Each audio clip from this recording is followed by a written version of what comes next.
Bom, em primeiro lugar, permita-me discordar que os políticos tenham sido eleitos democraticamente. Para não ir mais longe, nas últimas eleições, aqueles que votaram, eu também votei, votámos numa farsa. Porque recordemos aqui, para falarmos agora do atual governo, recordemos aqui, e depois falamos no anterior, que foi o que assinou o acordo com a Troika.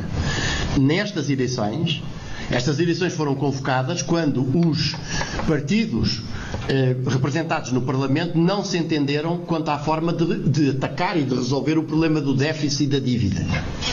E, portanto, o primeiro-ministro de então apresentou a demissão e as eleições foram convocadas para que o povo português dissesse então quais eram as soluções. Todavia, quando se foi para a campanha eleitoral, quando as eleições são convocadas, nós verificamos duas coisas. Primeiro, afinal as soluções já estavam todas definidas no acordo da Troika, isto é, a soberania de decisão do povo português estava completamente sequestrada, na medida em que todas as medidas estavam previamente definidas num memorando que tinha sido nas costas do povo português assinado.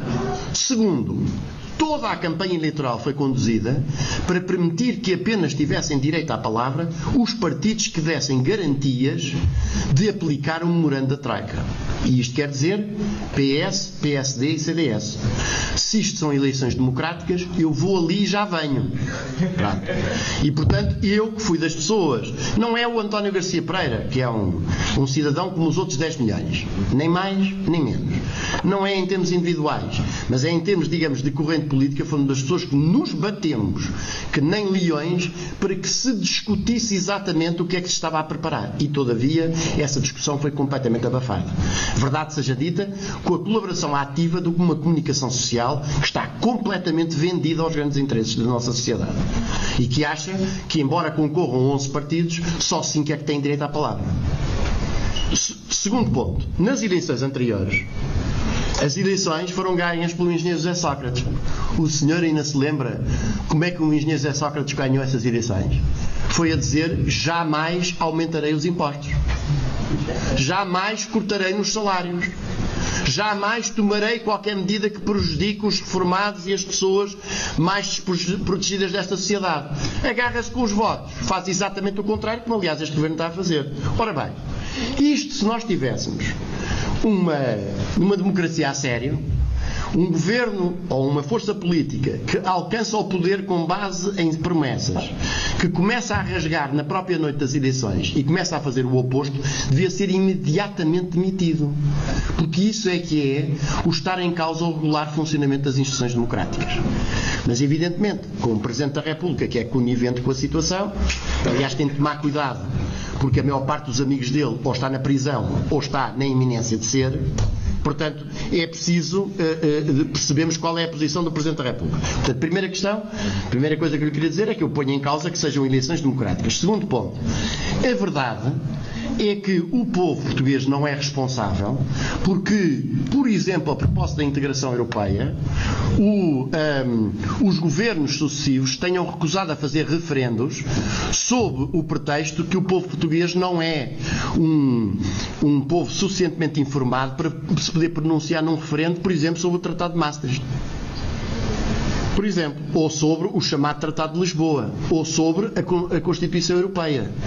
E esses governos que assinaram todos esses compromissos, que são compromissos de traição nacional, porque é assim que devem ser chamados, esses indivíduos venderam o país, nunca se candidataram, no seu programa eleitoral não estava escrito objetivo primeiro, vender o país. Destruir a agricultura para que, em nome da política agrícola comum, agora não haja agricultura em Portugal. Destruir a indústria. Nenhum desses partidos teve um mandato do povo português para praticar a política que é responsável pelo endividamento. E, portanto, o povo português não tem que aceitar essa responsabilidade. E, portanto, a primeira e principal medida é rejeitar essa dívida, e a medida imediata é suspender o pagamento da dívida. Não sei se os meus amigos sabem, mas a última vez que Portugal aceitou pagar uma dívida, levou qualquer coisa como 113 anos a pagá-la. Acabou de a pagar, começou em 1892, acabou de a pagar em 2005. E, portanto, esta dívida não tem que ser paga desde logo que é impagável. porque evidentemente 9 mil milhões de euros para o ano serão provavelmente cerca de 12 mil milhões de euros.